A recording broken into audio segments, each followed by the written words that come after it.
Welcome to Jazz on My Mind, Coast to Coast. I'm Richard Blackwell. And with me today, I've got two tremendous individuals whose premise and purpose is the same as ours at jazzonmymind.com, and that's keeping jazz alive. With me today is the founder and director of the Wilmington Youth Jazz Band, Faustina Dixon Kilgo. Hey. Faustina, welcome. Welcome. And also with you today is Dr. David Clark Jr., who is the president of the board of directors of the Wilmington Youth Jazz Band.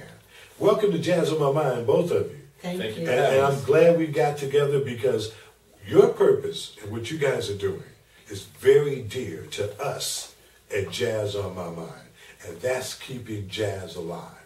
And you're not only talking the talk, you're doing the walk because you guys are actively involved in the Wilmington Youth Jazz Band. Tell us, Faustina, how did this all come about? How did the Wilmington Youth Jazz Band begin? Well, I received a grant from Berklee College of Music in 2003 and just started it up. Now, she says just started it out. Was it that simple? It was. I had the time because I had ankle surgery and I was in a wheelchair, and God just put it in my spirit to do this. I said, let me try applying for a grant. And I don't know. It just happened. It just happened. Yeah. It So was it just nothing started I as had an idea. premeditated. It just started as an idea. And then God put a vision in me. Exactly. And I kept it moving. I just went with his being obedient and kept it moving. Now, this gentleman that you have with you today now, I got to tell you, you are a magnificent young man in the city of Wilmington and in the state of Delaware for what you are doing, Dr. David Clark Jr. You're doing a lot. Tell us your involvement with the Wilmington Youth Jazz Band. Okay, well, I got to go back, to be honest with you. I got to go back. And first let me state that I'm older than Faustina, so when I go back, I'm going back a little further. Okay. But I grew up in a house of jazz. Yeah. David Sr. is, he's about jazz, and that's how I grew up. Yeah. And I guess a few years ago, Faustina was developed the Wilmington Youth Jazz Band, right. And I had a lot of respect for Faustina because when I was coming up, we heard, there are people in the community and young folks in the community who are out there. They're pioneers of jazz, and they're just pioneers themselves. And we heard about Faustina. And we grew up, and I lived in an actually neighborhood right next to hers. Wow, that close. That close, yeah. And you hear about this girl, Faustina Dixon. Right. I knew her, right? But then she was off and running. And when we heard she was with Marvin Gaye. Yeah. And back then in our community, Marvin Gaye, that was a big deal. Right. So Faustina is a big deal. Yeah, she is. But I got involved. I'm an educator, and I believe in children, and I work hard with children. Mm-hmm. And being in that field, you realize how important it is for children to get involved in extracurricular activities. Yes. The research supports children who are involved in music, sports, and other activities stay out of trouble, and they're successful. That's right. One of the things I decided to do was to go outside the schools and do things in the community outside of what I do as my normal work day. Right. So I got involved with Faustina, and I went to one of the board meetings.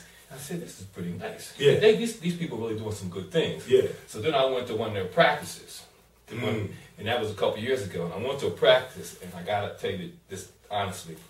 And I said, oh my God, they got a lot of work to do. I was like, I don't know how they're going to do this. They had to start somewhere, though. No, We don't turn anybody away. They don't turn anybody away. I say they definitely need God. But they got to have some skills, and they got to have some dedication.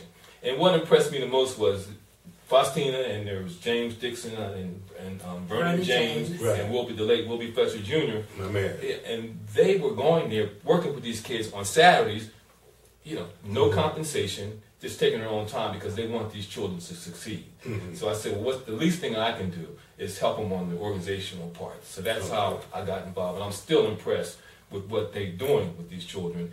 And what they did was sort of a miracle because after a few months, you wouldn't believe the sound that I was hearing come out of these children. That's beautiful. Magnificent.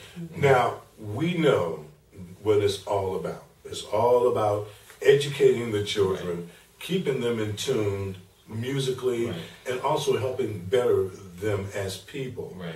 Now, the kids that you obtain, are they from within the Wilmington community? Where do you recruit? How is your recruiting style or your recruiting coordinated with the kids? How do you go about doing this? Well, in the past, it's mostly been peer-to-peer, peer recruiting their friends and peers. And that worked. And as a matter of fact, we are in partnership with Berklee College of Music. And I was talking with the executive director yesterday, and we are both in agreement that that is very useful. Peers bringing their friends in, of course, peer, you know, communication, whatever. But what is happening is that we had one type of clientele in 2003, 4, 5.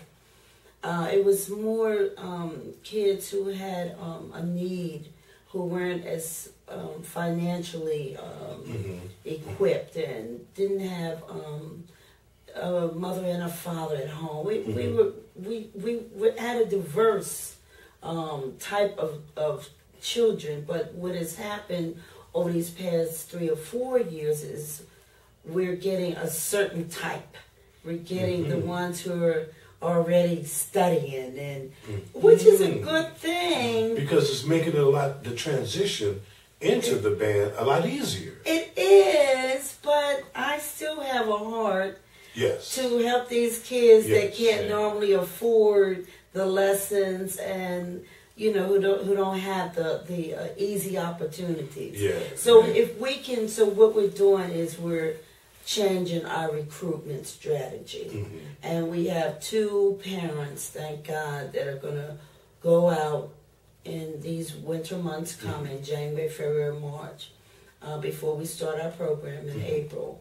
And they're going to go out to the junior high, middle schools, and high schools.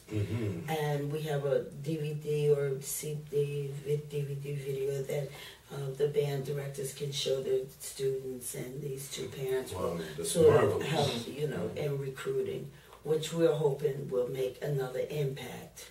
I'm sure it will. I hope so. Now, Faustina, we know about your musical career. We know that you have played with numerous amount of big stars. You've traveled around the world. You've recorded. You are a bona fide musician. Now, David, your musical influence.